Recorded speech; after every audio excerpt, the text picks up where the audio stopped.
people have no energy? Because mental diarrhea. You eat bad food and then try to stop diarrhea, it's not going to work. This much you do.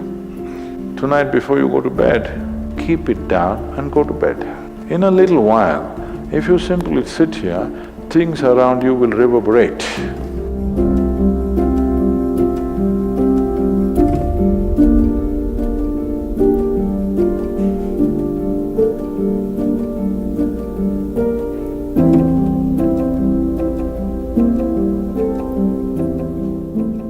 Is it possible to do it without using specific mudras, whatever? Yes. These are all small help, little assistance. You don't see a Shiva or a Krishna holding mudra and sitting like this, simply intense. Nor will you ever see me sitting like this. No, you will not see me practicing Shambhavi or this or that. If I just close my eyes for 20 seconds, I'm done. I'm ready for the day. So, this is all good help. But is it the only way to do it? No. You can simply sit. If you learn to simply sit, you'll become tremendously intense. Right now, your energy is simply expended by doing unnecessary, endless activity. When you have so much mental diarrhea, how can you have energy?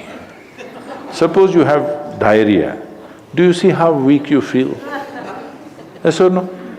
Right now this mental diarrhea, that's why people have no energy. They want to just eat and sleep all the time because mental diarrhea is very exhausting. If you have physical diarrhea, you know how exhausting it is. Yes? This is also equally exhausting. People are sleeping 8 hours, 10 hours a day, not because they're working so much or their body is in such a bad state, it's just mental diarrhea. If you stop the mental diarrhea, there's enough energy to make this very, very intense. Now how do I stop mental diarrhea? If you have diarrhea, physical diarrhea, what is the first thing to do? Huh? What?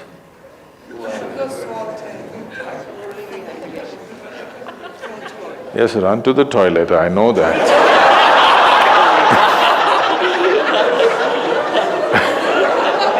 I'm saying as a corrective measure, what's the first thing you do?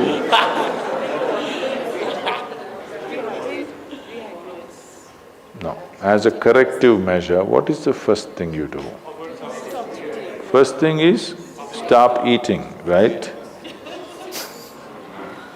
Yes or no? But diarrhea means in some way we've eaten something that the body doesn't want. It's trying to throw it out. Yes? You've taken something inside which the body doesn't like, it wants to throw it out. First thing is, stay away from food for some time. You eat bad food and then try to stop diarrhea, it's not going to work. So similarly, bad food for the mind is just this. You have gotten identified with things that you are not. The moment you get identified with things that you are not, mental diarrhea is inevitable. It's bad food for the mind. Now it will run endlessly, do what you want. You do any damn meditation, you say Shiva, Rama, it's not going to stop. It's not stopped, isn't it? Because bad food is being eaten every day, you're getting identified with more and more things and you want to stop your mind, you do whatever kind of circus, it is not going to stop. If you disidentify with everything, if you understand what is you and what is not you, If you keep a little distance from that, mind will become still. If you want, you can use it, otherwise you can keep it. Now my hand is there, if I want I can move it, otherwise I can keep it. This is a useful hand. Suppose it starts jumping like this. You clearly know there is some kind of an ailment, isn't it? Yes or no? So if hand is jumping, you know it's an ailment. If mind is jumping, is it an ailment or no? The ailment has come because continuous wrong diet. You tell your mind that I am this, I am this, I am that, I am that. It's having diarrhea. You stop giving it wrong food. If you clearly see what… even if you do not know what is me, at least you know what is not me, isn't it? This much you do. Tonight before you go to bed, sit on your bed and sit down and discount everything that is not you. This house in which you're living, is this me? No. This loving parent or mother, father, wife or husband or child, they're wonderful, but is this me? No. Now these nice clothes I'm wearing, is this me? No. Now my body, I like it, but is this me? No. Now I'm having so many thoughts, is this me? No. Now I'm having wonderful emotions, is this me? No. Like this, everything that's not you, before you sleep, keep it down and go to bed. Tomorrow morning, you will wake up considerably more intense than today. Every day you do it. In a little while, if you simply sit here, things around you will reverberate. Really. So I was in… a few years ago, couple of years ago, I was in America and this is a very typically American question. This lady comes up to me and she's very angry. I've been doing this yoga for last 35 years, nothing happened. But you went and just sat on a rock and things happened to you. This is not fair. Where is the damn rock?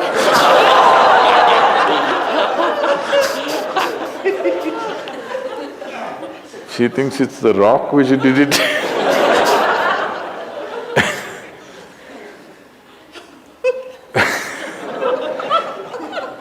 The only sadhana that I did in my life is, right from my very early age, though I was very actively involved with everybody around me, I never identified myself with my parents or my siblings or my endless number of friends or the society or the religion or the country or anything around me. Never identified. Not that I was not involved, I was very involved, very active. Even today I'm very active and involved, but not identified. If you don't identify with anything, there is enough energy in this to become intense. See, I want you to understand, your life energy right now in this body, how many things it's doing here as you're sitting here? Hello, do you know the complexity of activity it is doing? Every cell in the body, your liver, your kidney, your damn spleen and all kinds of stupid things that we cannot even figure even today. Yes? Just see as you sit here, how many things this energy is doing. Obviously it must be intense to do all this. You are not able to experience it because of diarrhea. When you have diarrhea, that's how you feel, isn't it? Yes or no? So that's how it is. Stop the diarrhea. Stop eating bad food, diarrhea will stop. Once diarrhea stops, there's enough energy in this to sit here and reverberate in a very intense way.